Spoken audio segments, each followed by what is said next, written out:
So the first demonstration is all about cooking for 2 people, cooking for a pair. We are going to make fettuccine with a white ragu. We make with minced pork. It's amazing. I don't eat meat, Gino. Chloe, don't worry about it. You don't have to use the meat.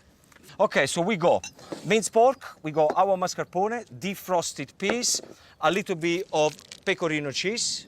Just be careful the way you pronounce it, because pecorino with an O is the cheese. If you put an A at the end and you call it pecorina, that means get closer. That means doggy style in Italian. And if you ask for pecorina in Italy, you will get it. Okay, so what we're doing, I'm gonna put a little bit of extra virgin olive oil, and then we're gonna put the onions, and that's the base. Now, with rosemary is one of those herbs which is fantastic to fry it at the beginning, so it releases the flavor. Rosemary can take the heat. So in there, we're gonna put the minced pork. Now, for the pasta, 300 grams of flour. Then in there, we are going to crack in 3 eggs. Andy, do you cook? I do. Mainly Asian, some Spanish, not too much Italian yet. Kia, can you cook Italian food? I can make a lasagna, not with fresh sauce or with fresh pasta. Okay. I can Not with warm fresh it. sauce and with fresh pasta, yeah? So a frozen lasagna that you get. Once the flour starts to absorb the egg slowly, you need to get your fingers in there and do it together. You can pretend that you are in the movie, you know, Ghost.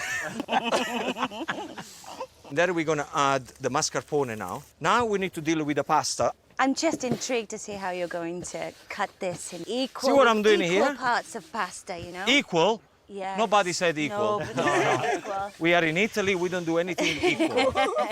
We do things, as we say in Italian, very willy-nilly. To do the fettuccine, more or less, this is the size. Ready? Yeah. Look at that. And that's how you do it. Okay, pasta goes straight in there. And then the last 30 seconds, we get the pasta and the sauce together. Right there. So each strand of pasta absorbs the flavor of the sauce. And the last ingredients we're going to add is truffle oil. Just drizzle on top. I want you to add 1 ingredient on top of my recipe. Not literally on top. I don't want to see a tomato on top of my pasta. 1 ingredient that you think is going to work. Bear in mind that this is my grandmother's recipe.